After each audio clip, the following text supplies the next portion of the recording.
How's your life working on that big project you're working on? You can talk about Confluence, right? I can talk about Confluence. That's a secret, right? Yeah, I can't talk about Confluence. Confluence. Apparently, I just found out that I could. Oh, okay, cool. It's interesting being at the ground floor of a game being made when, like, the mechanics aren't set in stone and are in its third and quite possibly soon fourth iteration. Not that I'm on the mechanical side of it. I'm doing the story and translating something from the second iteration into the third. Apparently this book's been almost written but not quite published 2 times before, which is what happens a lot when it's one person doing everything, which is why my personal projects now are not ever me by myself. Yeah, it's really hard to produce a game by yourself, and especially a big game, because my understanding is that Confluence is like aiming for like some Pathfinder Blue Rose Exalted shit, like a big old book.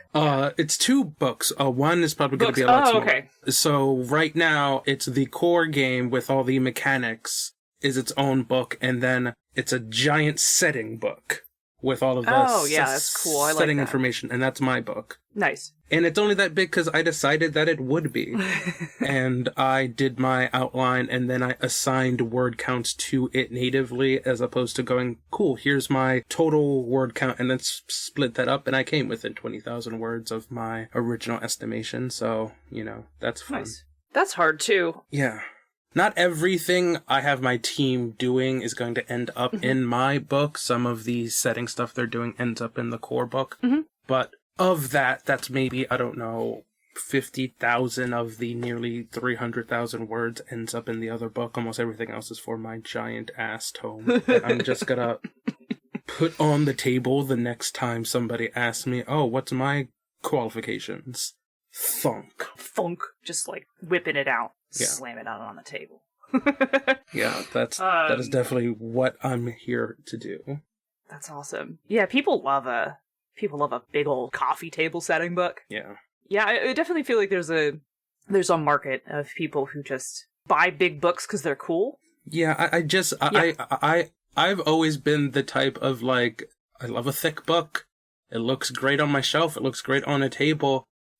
Please make a PDF or a SID or a wiki or something, because using a giant book is impossible. If I'm actually going to use it as actual reference, a giant tome is completely useless to me. Yeah. Nothing quite like a bookmarked PDF for trying to find exactly the thing you're looking for in a giant tome.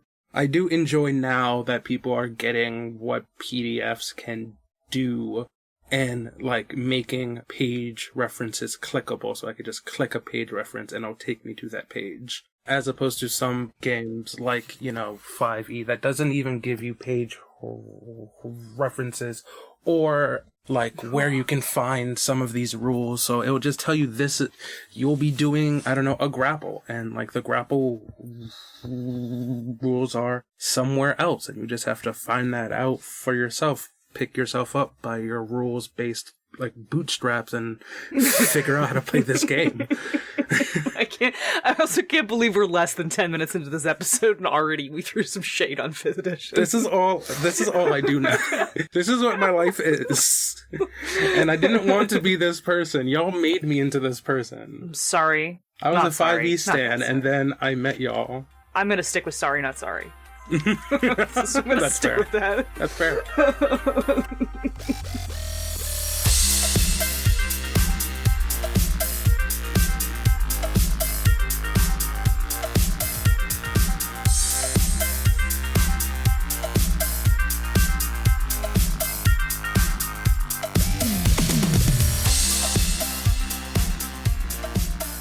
Welcome to Bonus Experience. We are a podcast with a deeper look at the play experience and the finer details of running and writing games. We are queer people speaking with authority about games. And yes, we swear, die mad about it. I am, as always, your lethal host, Monica. Industry professional, game designer, game developer. You know me. You love me, I presume, given that you're here. But you may have noticed that I am here with someone else. It is not the lovely voice of Ray who is speaking to me today, because unfortunately Ray is really sick the week we're recording this. doesn't have much of a voice and was unable to join me in the studio, so we had to call in a friend, and that friend is you! David, please tell everybody who you are and what you're about. I am David Castro, local goth kid and TTRPG writer. I am a developer for Scion. I do most of my work for Onyx Path Games. It'd be easier to list the lines I'm not on than to list the ones I am on. Same. I am also the setting developer for Confluence from Cosmic Mirror Games. All right, well, we brought David in here to talk about D&D, but because this is bonus experience, we're going to talk about D&D 4th edition, because of course we are. It's a favorite around these parts. We love it. It's certainly had a big impact on me as a designer, and I'm gonna talk about that as we get further into the episode. But to start, let's get right to the hot takes. Was 4th edition as bad as people on the internet say it is? No. That seemed easy. I guess I should say more. Yeah, probably. So, no, it was ahead of its time, making choices that games coming out now, or being made now to come out in God only knows how long, are beginning to revisit from the way that the actual books are written, giving people actual direction that they need to run a game outside of just this one, to giving books that are just pure rules so that they can be referenced directly, something that we're doing now in like SRDs, codifying everything in the same way so that if you switch what class or splat you pick, you don't have to learn ostensibly a new game. Yeah. It's God, there was one of my best friends went from doing just in 5e just went from doing like only martial stuff into playing a spellcaster, and it was like they just couldn't grok it. Like it didn't make sense about when to use a spell slot, when to do this, when to do that, and just not having that makes it so much easier, and is something I'm seeing now that took how many years? What, like 10 years? It's been 10 years or something like that? Yeah, obviously, I agree with you. The answer to was it bad is definitely not. It's, in fact, the only D&D I like. That's not true. I also really liked basic D&D, and I've had fun playing a bit of 5th edition, but I'm still salty that they removed the Warlord. More on that later.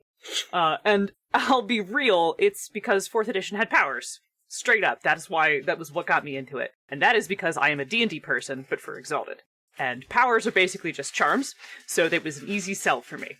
More on powers being great later as well. And like you just said, 4th edition had unified rules for every class, race, monster, and counter building, and then it divided these down by roles, and so it was really easy to just kind of go, I want to play this thing, plus this thing, plus this thing, and have a character pretty fast. And wow, did some people hate that. I don't understand why people disliked the idea that, like, things working together similarly makes for a better game, but boy, is that the one thing people are like, all the characters are the same, the wizard can no longer just melt a fighter, this game sucks. And I was just like, oh god, shut up. I hate that argument so much. Which I think moves us really nicely to the next topic. Why all the hate? I mean, part of it has to be that change is hard. This happens. Yeah. Like, people, and by people, I seem to mean, like, D&D people specifically, like seeing a thing and knowing what it is without having to think a lot about it, not doing the work.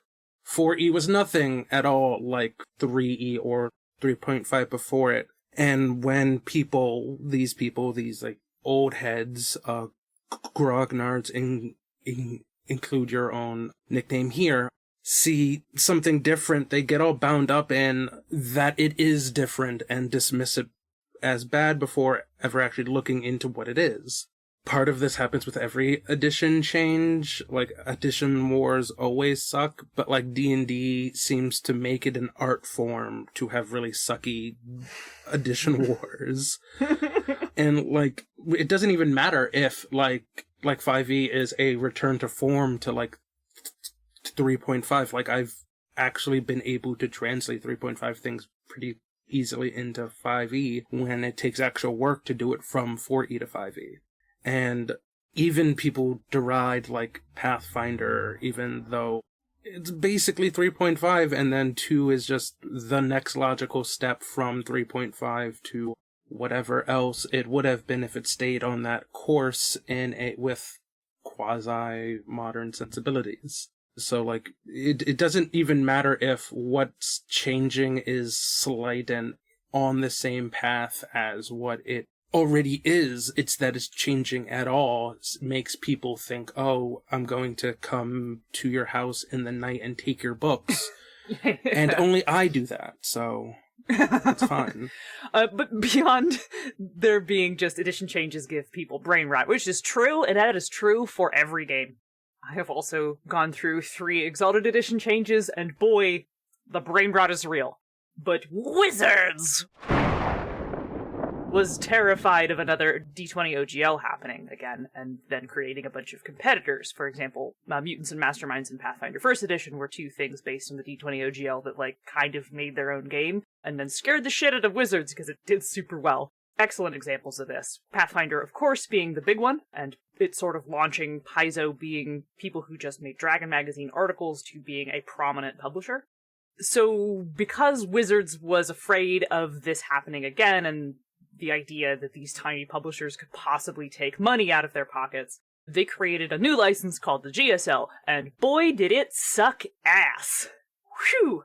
So if you were a third-party producer, like Kobold Press, for example, or like you do, David, suddenly you were extremely limited in what you could produce fan content-wise, which is not a good look.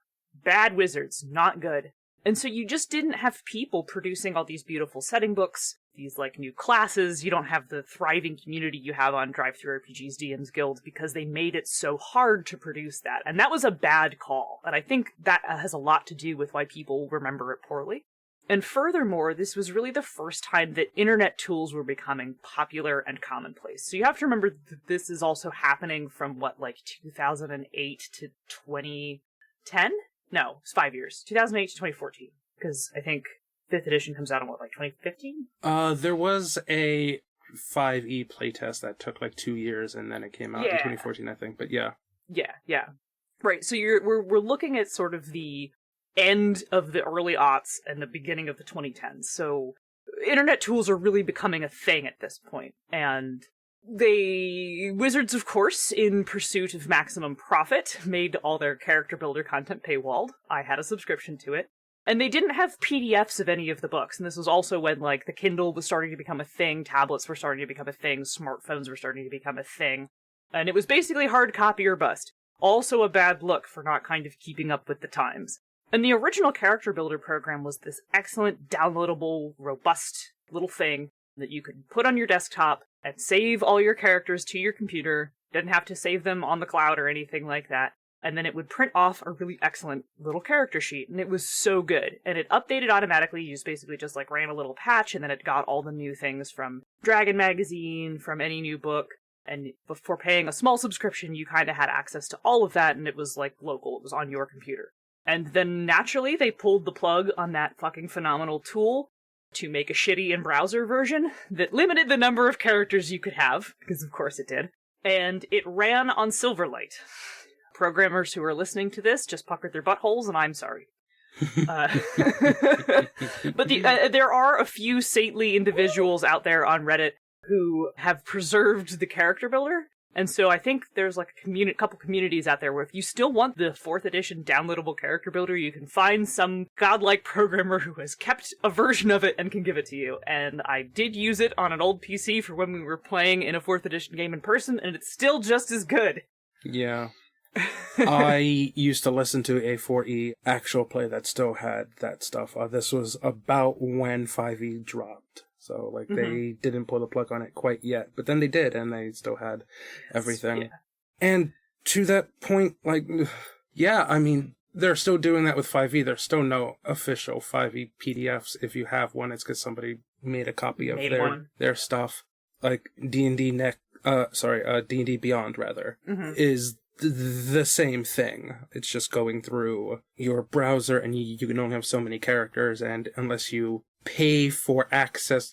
Actually, it's worse, because unless you pay for access to certain books or give a subscription, I think it is now, you only have access to the stuff that's in the, like, basic guide, which is, like, one version of dwarves, one version of elves, or two versions of elves, and, like, one subclass of each of the classes, or something like that. Yeah. And if you don't have that, well, then you can, I guess, write it in and make your own homebrew, which is just copy and pasting from the books. I guess you can do that, but who has that much time? So my point, just to sort of summarize the point and then roll us into the next one, Wizards sure did make wanting to buy into it as a community content author or a player trying to get other new folks into it pretty hard. Which brings us to the next point. So it wasn't as bad as people think, but was it good? It was revolutionary, it was groundbreaking, and it's not terrible, which is, I guess, splitting the baby and being quite comfortable on this fence. It did many things that I would put in a game were I to make one from the ground up, more on that later, but also things that I wouldn't do. It assumes that you're playing on a grid with minis. I'm sure you could, like, Theater of the Mind, a 4E game, but it'd be really difficult because how everything is talked about is in squares or like based on a grid, assuming you have the commonplace like accessories to play TTRPGs the way that I would hesitate to say most, but probably most people play them. Yeah. In the last couple of years, I've sort of moved away from actually having physical things to Theater of the Mind, but that's not really a gameplay choice as much as I'm just lazy and don't want to draw out things all the time. Yeah, fair enough. I definitely agree that I don't think you should attempt to play 4th edition without a map, and I don't necessarily think that that's bad.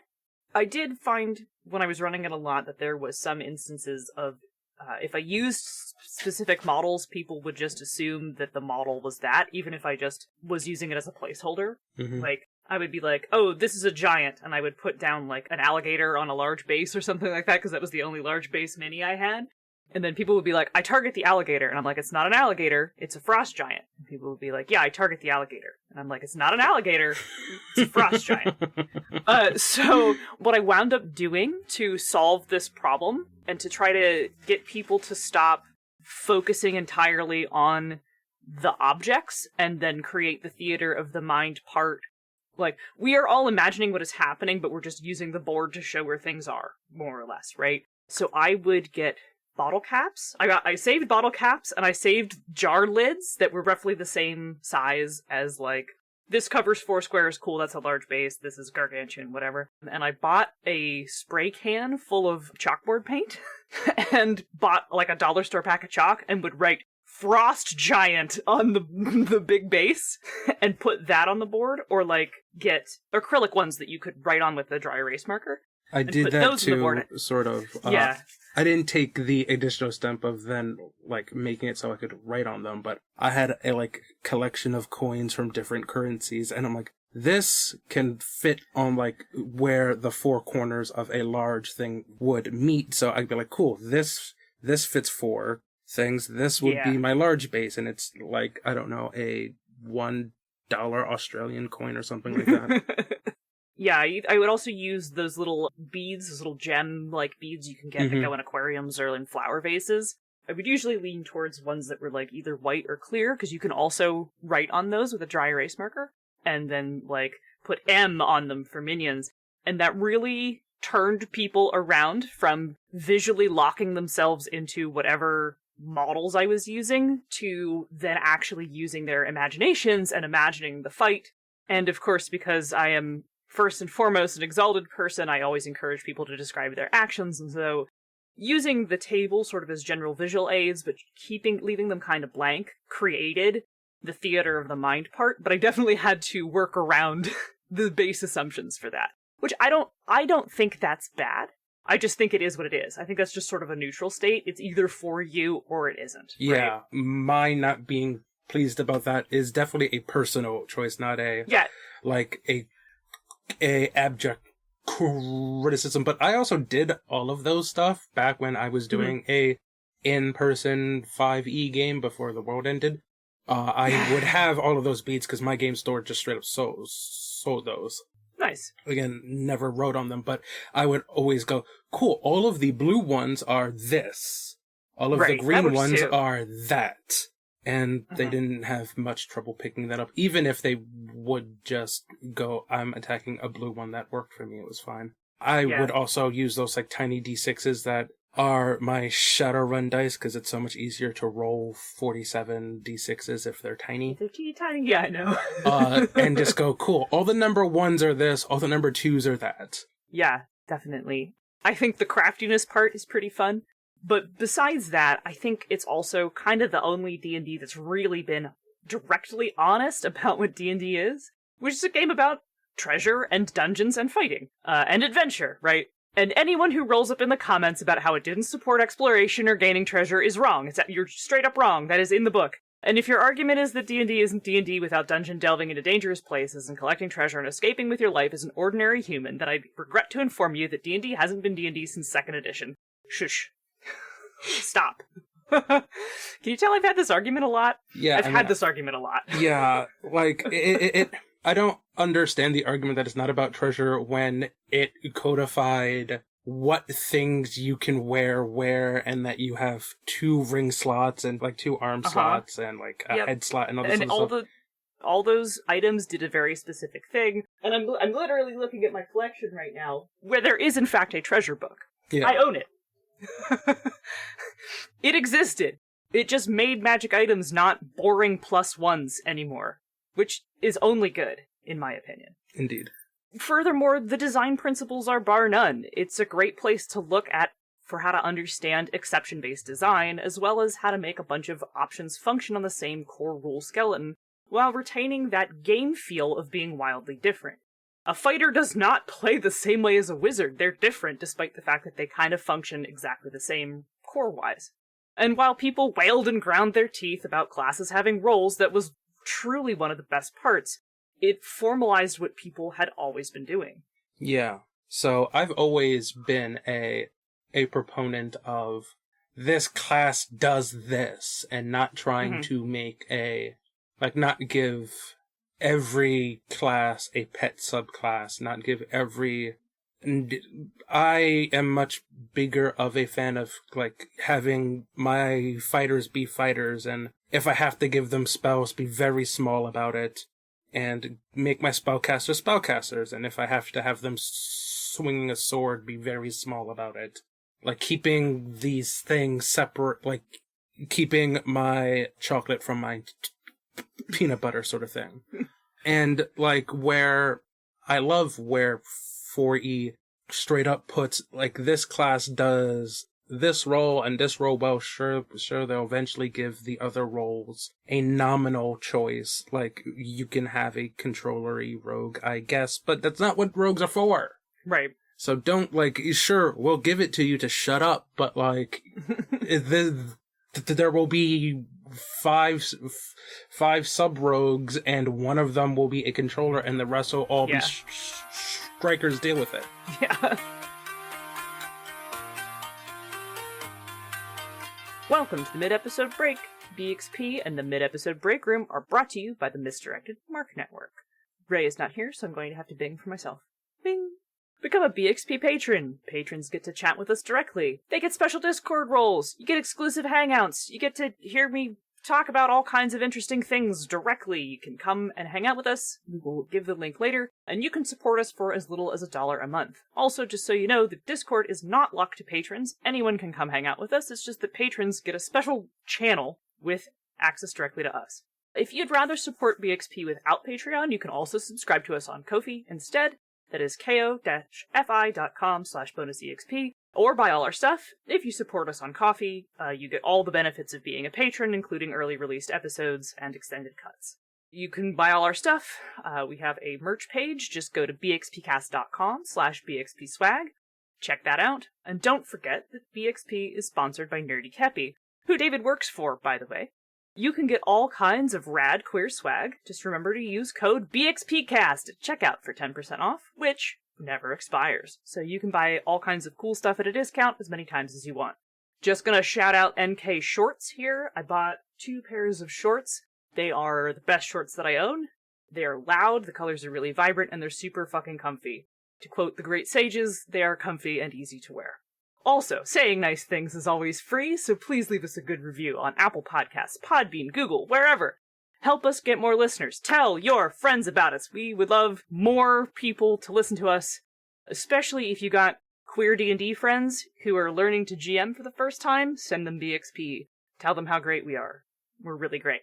And if you like bonus experience, you will also like Mastering Dungeons. RPG veterans and game designers Teos Abadia and Sean Merwin look at the game and the hobby of D&D from a variety of viewpoints, reporting the news, understanding the business, reviewing the products, and illuminating the design. Whether you're a fan, a player, a DM, or a designer, Sean and Teos cover topics of interest to you. Alright, so, now that we're back, what's your favorite bit of 4th edition? I love powers. I love knowing how all of the abilities, from fighter attacks to cleric prayers to wizard spells, are all in the same system. I don't have to learn how magic works and then how weapon-based combat works. I don't like having to flip throughout a book to figure out how two-handed combat works, but also if I'm casting spells, do I need a free hand? Do I need, like, all of these different things don't need different systems. I just need to know which things are my daily encounter and at-will powers so that I know how often I can do them, and then tell me what each of these things do. I've heard a lot of people talk about how this made the game more like a video game than a TTRPG. Sure, I mean, in both you have effects with cooldown times.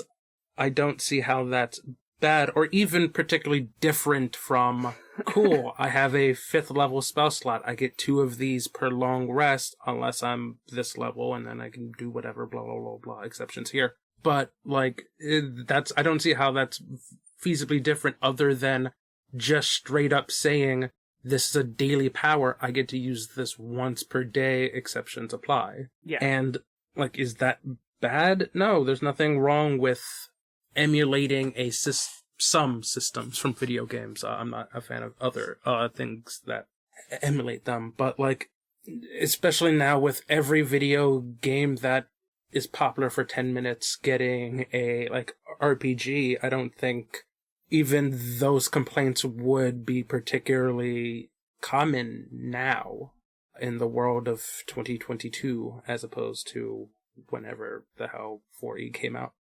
2007? 2008? Time isn't real. A while ago. Yeah.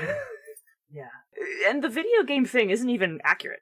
Like, where do you think video games got the idea of limited time powers from? Exactly. Like, where do you think Final Fantasy got that idea from? Just putting that out there. It's from D&D. It's from the original version of D&D.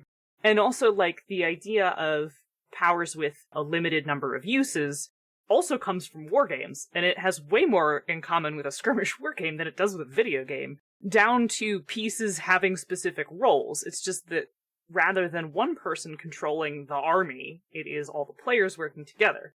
And this, I think, is a good place to kind of segue into exception-based design, because I also really fucking love the powers. I am a powers guy. I have written powers for a ton of things. I've written them for Scion, I've written them for Exalted, I've written them for Trinity Continuum. I would like to write them for more things, but, like, God, a lot of my word count has been dedicated to creating powers for games. And exception-based design is one of 4th edition's great strengths. So let me kind of just explain this a little bit, because in order to have a game with really fucking cool powers, first you need an extremely solid core system with good rules that say when you can and can't do things. Both can and can't are important, because special powers let you take these rock-solid rules and then break them. And by break them, I mean create specific safe exemptions that are fun to play with, right? I don't mean actually crack the system open over your knee. And exception-based design is looking at this core frame and then going, where can I take this no and make it a yes without it being a problem? So just as a quick, easy example of something I could remember off the top of my head from 4th edition, all characters have a limited number of actions they can take on their turn, nicely categorized by, I believe it was standard, minor, and move. Mm-hmm. And then you could slide those up and down. Like, you could turn your standard into another minor, you could turn your standard into another move, you could turn your minor into another move, but not up, right? You couldn't exchange a move for a standard. Yeah, it was descending, right? I believe it was a standard can become a move or a minor. Move, right. A Right. move could become another minor, and you just have the one minor if you don't Right. translate otherwise. Yes, you are correct. So a warlord could hit an enemy and then give a free attack to another ally within certain range or also engaging with the enemy, right? And that free attack is another standard action, right? So that exceeds the limit because the warlord's thing was basically creating action efficiency. Attacks was just the most common thing it could do, but it also, the warlord had a bunch of other, action efficiency exceptions in that vein. My books are not in front of me, so I couldn't point all of them out, but the free attack is probably the easiest, cleanest example of, no, you can't normally attack off your action. No, you can't normally attack more than once. But here you have this class whose whole thing is hit him again, right? My favorite thing that warlords can do in 5e attempts in the Battlemaster move is the Commander Strike of, your move is to just tell one of your friends to attack again. Yep. And that's your entire standard move is go, hey, you, hit them. Yep. And then that is also, playing within that exception space where, can you normally give your action to someone else? No, but in this case you can, and the end result is something better. And all powers worked this way, sorcerers and warlocks eventually got the ability to, punch through resistances. Normally resistance reduces damage, but this is the exception to the rule, and that's good exception-based design. And it is really a good thing to read up on if you want to do that in your game. And we're back to I'm literally never forgiving wizards for giving me the best class ever, the warlord, and then taking it away with the world's stupidest excuse. Fuck you, Mike. What was the excuse? You can't shout a hand back on. What? there was this the warlord is stupid because it's not magic, but hit points are real, and it is mind-numbingly dumb. Hit points is just a extrapolate. Oh god, I could go into this and be you can make anything narrative. Shut up. I can hear the pain setting in, so I understand. Damage. Same. Which I think this moves us right along to our last point, which is what's worth stealing from 4th edition for your own game. So I am doing this right now. Mm-hmm. On top of all the 17,000 other things I'm doing, most of which take precedent because of packs and money. This is one of the things I'm doing where I'm going through 4E and going, cool, if I were to make a dice pool game, but pull from all the stuff from 4E that I like, what would that look like? A lot of it is hacking off 4E and then making a, Frankenstein of other, or, Frankenstein's monsters, don't yell at me. Of what other games do, and making something cool. I love that it codifies everything into one core system. That everything from attacks to spells to healing all works in about the same way. So that while actual gameplay of, your choices as a spellcaster would be different than those of a melee fighter, than those of a stealth-based rogue, are different. That difference is more narrative than it is mechanical. I can understand how a rogue works, but in gameplay, the attack from a assassin that can get extra damage because they don't know I'm there is more narrative than it is different from my spellcaster tossing a fireball in somebody's face. It's mechanically kind of all the same, but narrative is the difference, and that's where I want all of those differences to be. Yeah. And it just makes the game easier to learn, which is what one assumes we want. I was just on Twitter last night. Somebody was posting a game in which, in a fight, you have to like take your score and divide it by 10 to see how many rounds of combat you can survive before you have to take a break, and then you have to take 2 rounds, take a break, and then the bad guys get to take 2 free swings at you. And if you die, you roll luck, and if you roll under your luck score, the combat restarts from the beginning and you run it again. Now, okay, all right, you know what? Okay, so, like... I shared that just to hurt Monica. Yeah, it did. It worked. It hurt me. Psychic damage, deep within. But, so, okay, people like to complain that 4th edition was just like an MMO. It was like, wow, powers had limited durations, so therefore video game. That, what you just described, is trying to be a video game. Yep. Because that would actually be a really cool, interesting video game mechanic to manage, right? Like, you have your little JRPG party, and you're fighting the boss, and you have to sort of manage their stamina or whatever. But all the math being done by a computer, not by you. Right. Yeah, then the computer does all the math, and that sounds like a fun challenge in a video game. Maybe not the kind of video game I would choose to play, but I could see why someone would be super into that, right? Like, people fucking love roguelikes. Mm-hmm. Including the part where, like, if your luck runs out, you have to start over. That is literally trying to make a video game mechanic into a tabletop game. Not cooldowns on powers, y'all. So as far as rules I think are worth stealing, if you're making a tactical game, oh my god, the D&D 4th edition rules for force movement are fucking phenomenal. I love them so much. Push, pull, slide is the best breakdown of how you can move characters around in the scene, on the board. And I straight up almost put it directly into Exalted Essence, but I actually didn't. That then creates a very strong dependence on visual aids, which, as I talked about earlier, is not really a good or bad thing. It's a neutral thing and a taste thing. People, like, sometimes don't like to be that dependent, and then that also then can really limit where you can play. Because if it's that, like, we did talk, I will call it sort of a problem to be super dependent on visual aids, just because it limits where you can play. Because, like, if your only access is a bunch of friends on a Discord server, you're like, well, how are we going to see where our characters are? Yeah. Unfortunately, there's, like, Roll20 and a lot of stuff out in the Foundry. We used a thing called, it was Tabletop we called it The Tubble, and that was not actually the name. It was, like, Tabletop something, and it was a little remote thing you could make a thing on. You could use a Google Jamboard, like, there's a lot of stuff, but you still have to do the work of that, right? Yeah. And I didn't want it to be that dependent. I wanted visual aids to remain optional. And when you include things like push, pull, slide, which are great rules, you do then create a dependency on visual aids, so be aware.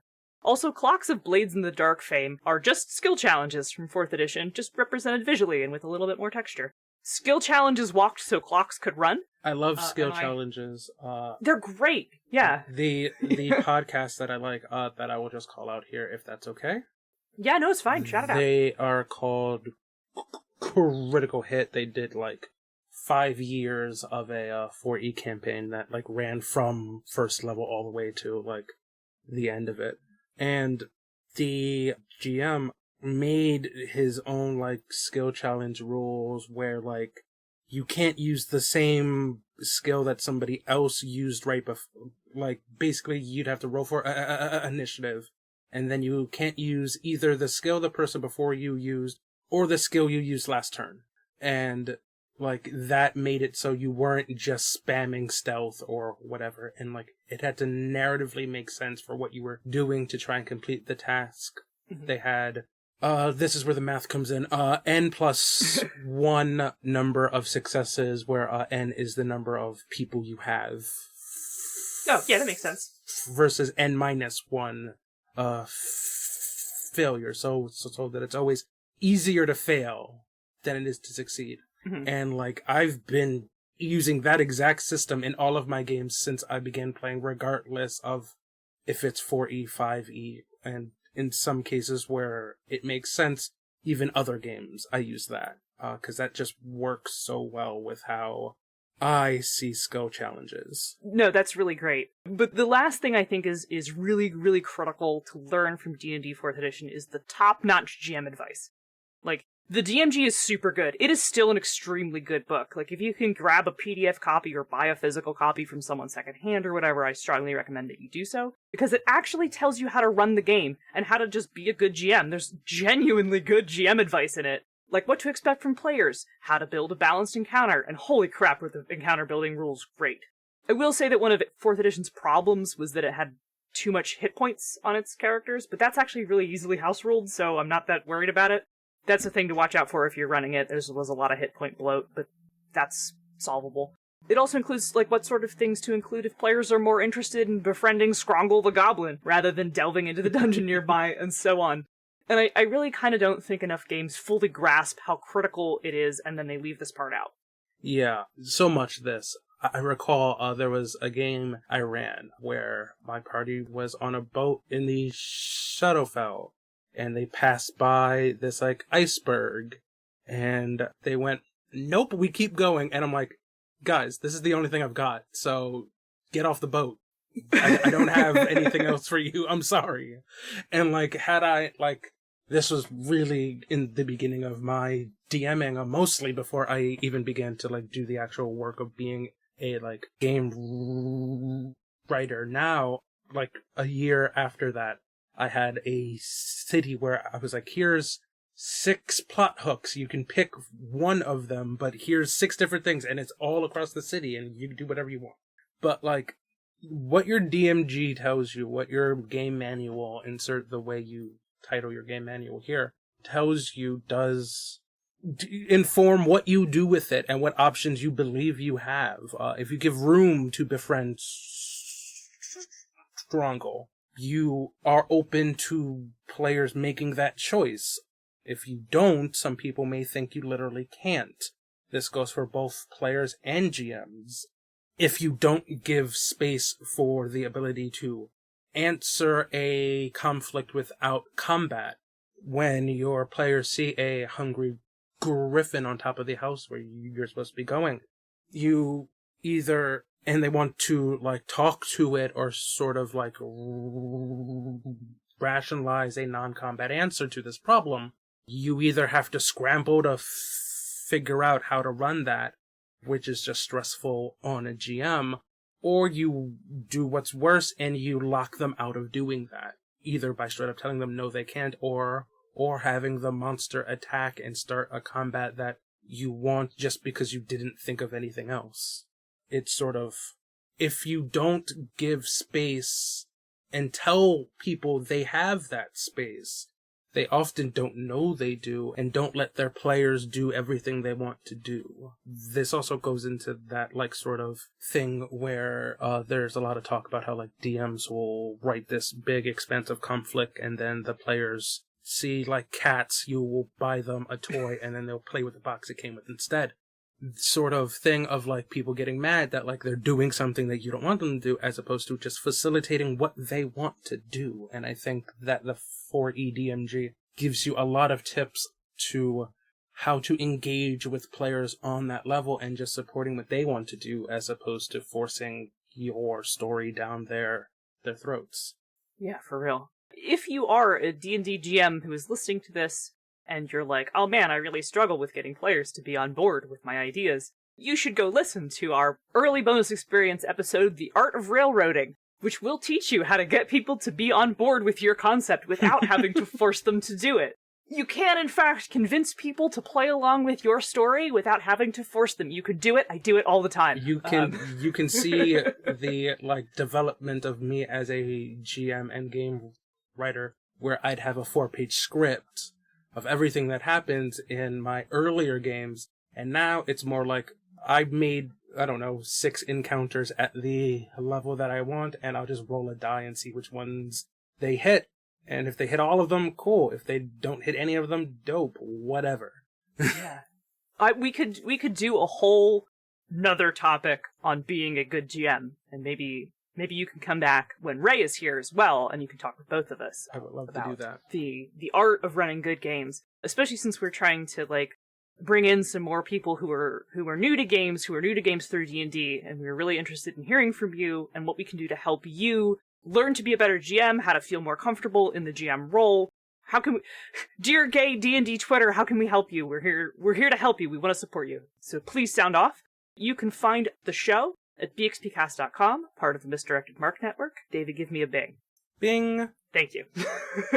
If you are one of the people we're trying to reach out to right now, if you are a gay D&D person who's really interested in learning to improve their GM skills, or to, how to get more people into the game, or if you're just interested in trying other games and want to get your friends into it and want to reach out to us, you can send us an email to bonusexpcast@gmail.com. I do remember to check it every so often, and we do try to answer people who have questions. You can also fire a question off to us on Twitter. You can either DM it to us or just add us directly, and that is @bonusexpcast. Or you can pop into our Discord and ask us questions there.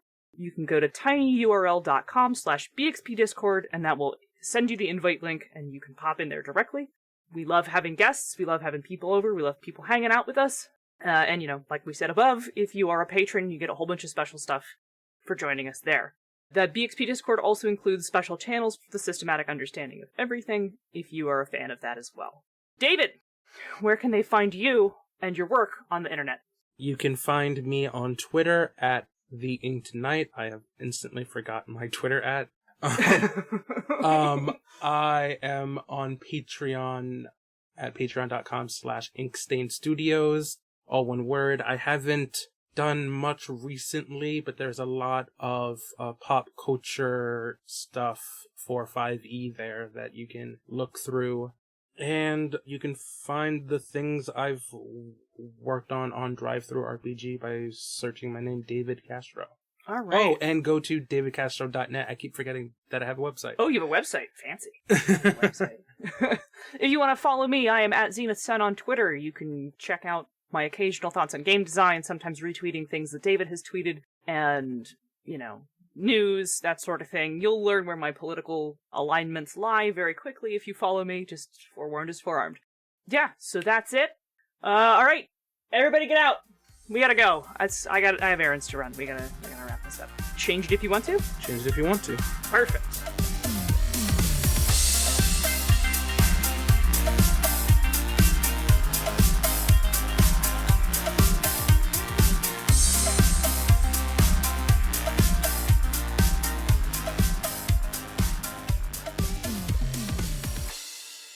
Do I have to do this? Oh, fine. Bonus Experience is written and produced by Monica and Ray. And edited by Margaret. This episode features special guest David Castro. Our logo and art is by Nino Studios. You can find her on Facebook and Instagram. Our theme song is Reuse Noise with the Light by CDK, and is used under the Attribution Non-Commercial Creative Commons license. BXP is part of the Misdirected Mark Network. What is all this? I'm not reading this. Fuck it. Bye.